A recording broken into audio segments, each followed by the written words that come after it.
Welcome to the summer edition of the Sprint to Success with Design Thinking podcast. How do you navigate change? It's a question we think about often, and one that today's world expects us to be comfortable with. The challenge, however, is where do you begin, and how do you develop the mindset and skill set to be successful? Welcome, everyone, to the Sprint to Success with Design Thinking podcast. I'm your host, Saba Kidwai. Join me each week as I share the stories and strategies from the world's leading researchers and practitioners about why they believe the answer lies in practicing design thinking.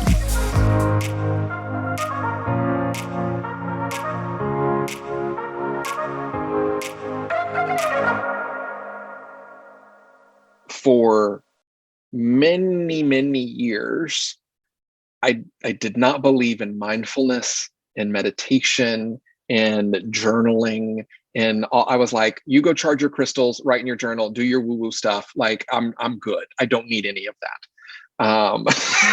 And I joke with people that like, I still see some of that in that capacity. And part of that is because my therapist recommended like, hey, you should do some mindfulness. You should do some meditation activities. And I was like, okay, cool. I'll try, right? I'll try. I tried my first class, and I'm using quotes in that class, was a woman who literally started the class, and it's on like a Zoom style. And it's not just me, it's like multiple other people who have done it. Some of this is their fourth class, some was their first, and it was me. I was the only one that was the first. Some have their cameras on, some off. So it's a total Zoom setting.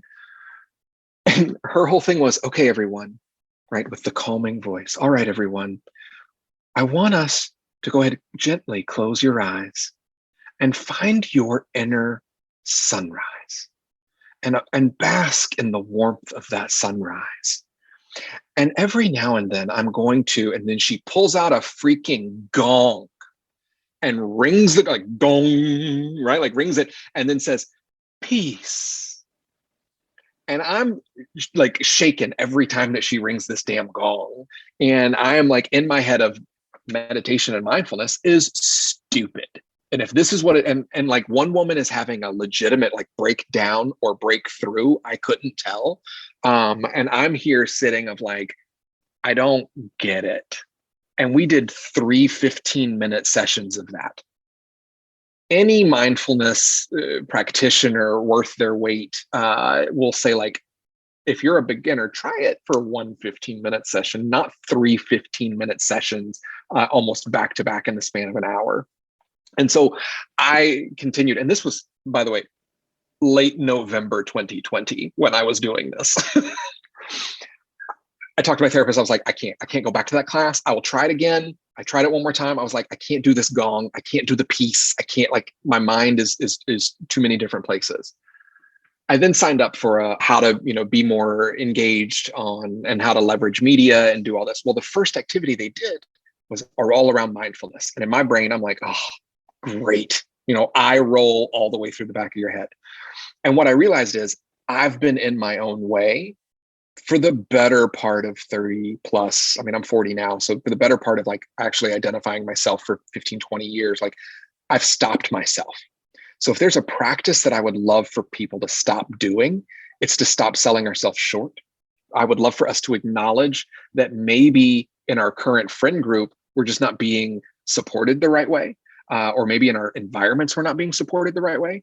So finding ways to get that cohort, get the group, get the people who are going to uplift and challenge you and support you along the way. But really it's those who aren't just going to say like, well, find your peace and find your gong and your inner sunshine. Like not those people, or maybe that is your tribe, which is fine. Like those aren't my people, but they could be someone else's people. And finding that and being okay with it, because what I realized is that my experiences were valid. I had just never been really validated. And so if you can understand and show up as you, authentically, vulnerably, etc., and not let yourself get in the way. I've talked myself out of so much progress. And like I said earlier, when I finally said, hey, I'm going to be a full-time speaker, family, friends, people, oh, about time. We were wondering if you'd ever do this. I never knew that's how they felt. I also never asked them. But then also reverse, like I stopped myself when I wanted to do it over a decade ago. And now I'm like, imagine all the good I could have done in the world, but I'm still doing good. I'm not mad about it because my journeys leading up to this point have been my journeys.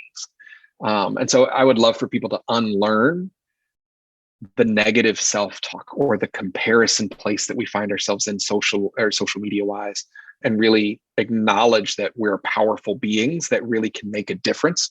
Maybe we just don't know how. And the best place to learn is not to Google, but to find those coaches and resources that can help you grow. It's your turn to join the conversation by sharing what you enjoyed or what questions you still have. In a world where time and attention are so valuable, thank you for choosing to listen and for being a part of our Sprint to Success with Design Thinking community.